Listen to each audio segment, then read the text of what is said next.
There are a few things that I enjoy more as a railroad enthusiast and also a part-time historian than railway equipment preserved and even running on its original metals. Local examples to me, like the Nevada Northern and Railtown 1897, are perfect examples. But today's video is about the engines that have run up and down their home railway since the first member of the class was delivered in 1889. That's right, we're talking about the Darjeeling's B-Class.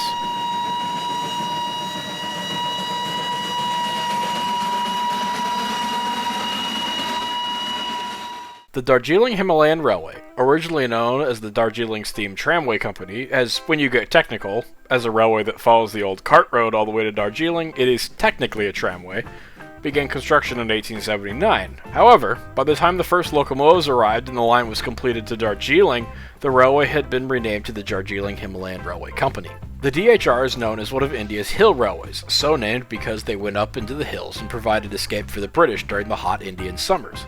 Darjeeling is also a big tea growing region, and you need a railway to bring the British up and the tea back down. The line actually climbs from just over 300 feet to just over 7,000 feet at Darjeeling, through means of several loops and switchbacks, as that was the only way to get the trains up the mountain and up the grades. Those who are well versed in the alphabet will realize B comes after A, and it did on the DHR roster too. The first batch of 040s delivered there being classed A. These engines were not the first engines on the railway, however, being beat by the 1 class, of which could barely climb the line's grades and were quickly replaced by the A's, which were still of a generally smaller design, and critically, they were well tanks instead of saddle tanks, meaning the water tank rested between the frame.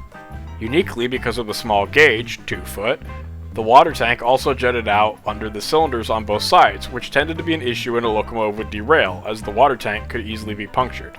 The A's would later gain a small saddle tank. The first B-Class arrived in 1889 and immediately put the A-Class to shame. They were heavier, more powerful, and had general better range than the A-Class. All of which, bar 2, were retired in 1911 as the B's took hold, at least on the mountain. A little known fact about the Darjeeling is they also had a branch line in the plains, which was worked by 2 members of the C-Class, 462 Pacifics that were scaled down versions of the 2-foot 6-inch gauge 462s in other parts of India. The B-Class connection here comes in with the opening of the branch, as 1A and 1B were sent to hold down assignments until the 462s arrived. The mountain goats were found to be a bit awkward running at such speeds required on such flat track, and both were sent back to the railway's Tindaria workshops where they were fitted with a trailing truck, making both 042Ts, a modification they would retain until returning to service on the mountain. Although, during the 1940s streamline craze, another B would take inspiration from these Pacifics, and larger ones, and don a streamlined guise. It is doubtful this actually helped much on a railway with a 10-mile-an-hour speed limit. The final class of steam was the D-Class, a single 0440 Garrett that was touted as being 2 Bs with 1 boiler for heavier freight work. However, despite the impressive power, it wasn't uncommon for the D-Class to stringline a lengthy train on one of the railway's tighter loops, and it was eventually resigned to the flatlands before being retired. Independence didn't change much on the DHR, although the most noticeable was the 1958 livery change. As delivered, all DHR locomotives wore a lime green livery, losing this for a black livery during the war. In 1958, they gained the iconic Calonian Blue, a livery the engines have wore since. Through all this, the B-Class continued their daily ritual of going up and down the railway, usually in up to 3 sections running on streetcar headways, with 6 or more engines in steam and ready to roll. The A's were all gone, the final one holding out until 1954, when it and the D-Class Garrett were retired, leaving just the 34 B-Class engines for the hill, and 2 C-Class Pacifics on the flats. The 1960s and 70s saw the biggest reduction in DHR service. Freight service had been slowly going to trucks, and by the late 70s the only freight was work trains and a few wagons of fresh coal up from the plains on occasion, which led to some Bs being sold off for industrial use or put on display. The Plains branch line was also re-gauged to meter gauge, which displaced both C-Class engines. Though for a while they handled shunting at the bottom of the system at Siliguri, they were both eventually retired. However, both have been preserved. This left the B-Class as the sole engines on the road, which still had a decent amount of work to do. Up to 3 sections of up and down train per day, plus a morning and afternoon school train kept the remaining 10-plus fleet busy. And that is how things would continue to go until the late 1980s, when passenger service would take a dive. 3 sections each way becoming 1 up train and 1 down. The Bs continued clicking away though, even though the oldest members of the class were reaching or had passed 100 years of service.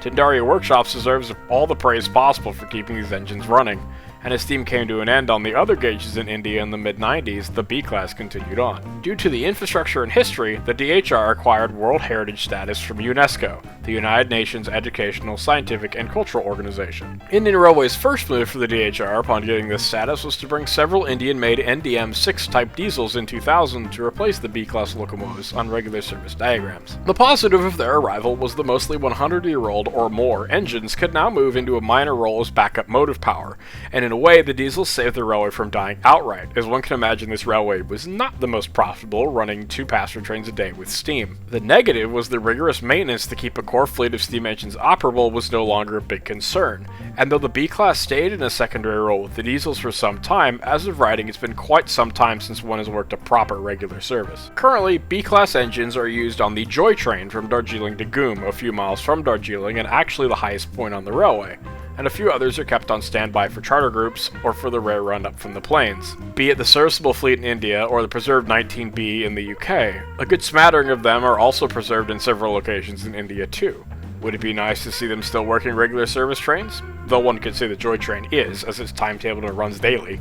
Of course, but to me, it's a good thing that Darjeeling is still around at all. It survived several major landslides and always bounces back, and when it does, there is always a B-Class whistling its way out of Darjeeling. Thanks for watching. This one went a little longer than I was expecting it to, although it's ironic since I have a connection to these locomotives, as my grandfather saw them during his time in India during World War II.